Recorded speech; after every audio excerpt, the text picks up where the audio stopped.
যুদ্ধ থামতে যাচ্ছে, হরমুজ প্রণালী আবার খুলে দেওয়া হবে, আর কয়েকদিনের মধ্যেই হতে পারে ঐতিহাসিক চুক্তি, এমনটাই বলেছেন মার্কিন প্রেসিডেন্ট ডোনাল্ড ট্রাম্প। কিন্তু ঠিক একই সময়ে ইরান জানাচ্ছে কোনো চূড়ান্ত সিদ্ধান্তই এখনো হয়নি। তাহলে প্রশ্ন উঠছে, দুই দেশের মধ্যে আসলে কি চলছে, আর কার বক্তব্যের সঙ্গেই বাস্তবতার মিল বেশি? প্রায় 3 মাস ধরে চলা রক্তক্ষয়ী সংঘাতের পর নতুন করে শান্তির আশা দেখাচ্ছেন মার্কিন প্রেসিডেন্ট ডোনাল্ড ট্রাম্প। তার দাবি, চলতি সপ্তাহের শেষ নাগাদ যুক্তরাষ্ট্র ও ইরানের মধ্যে একটি বড় ধরনের শান্তি চুক্তি স্বাক্ষর হতে পারে।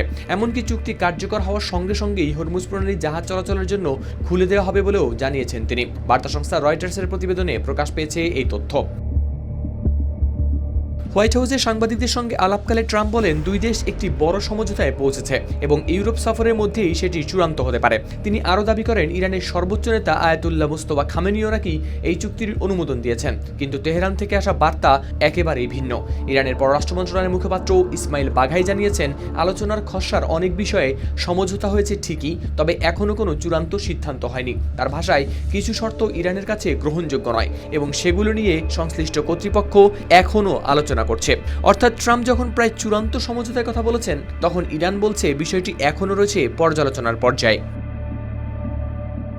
সমর বিশ্লেষকদের মতে এই পার্থক্য নতুন নয়। গেল মার্চ মাস থেকেই ট্রাম্প একাধিকবার দাবি করেছেন যে ইরানের সঙ্গে চুক্তি খুব কাছাকাছি। কখনো বলেছেন মাত্র 2 সপ্তাহের ব্যাপার, আবার কখনো বলেছেন 1-2 দিনের মধ্যেই সমঝোতা হবে।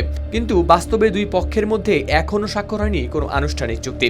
এদিকে যুদ্ধবিরতি কার্যকর থাকলেও সাম্প্রতিক দিনগুলোতে আবারও ঘটেছে পাল্টাপাল্টি হামলার ঘটনা। মার্কিন বাহিনী হরমুজ প্রণালীর আশেপাশে নতুন করে চালিয়েছে হামলা। অন্যদিকে ইরানও মার্কিন ঘাঁটিগুলো লক্ষ্য করে চালিয়েছে ড্রোন ও ক্ষেপণাস্ত্র হামলা। ফলে ট্রাম্পের সামনে তৈরি হয়েছে নতুন রাজনৈতিক চাপ। জ্বালানির দাম বৃদ্ধি ও যুদ্ধ দীর্ঘায়িত হওয়ার কারণে তার জনপ্রিয়তাও কমছে যুক্তরাষ্ট্রে। একই সঙ্গে ইসরায়েলও জানিয়ে দিয়েছে, ইরানের সঙ্গে সম্ভাব্য সমঝোতা স্মারকের কোনো পক্ষই তারা নয়। আর তেহরান স্পষ্ট করে দিয়েছে, লেবাননে ইসরায়েলি হামলা বন্ধ হওয়াও তাদের জন্য গুরুত্বপূর্ণ শর্ত। হাওলাদার শামীম, RTV।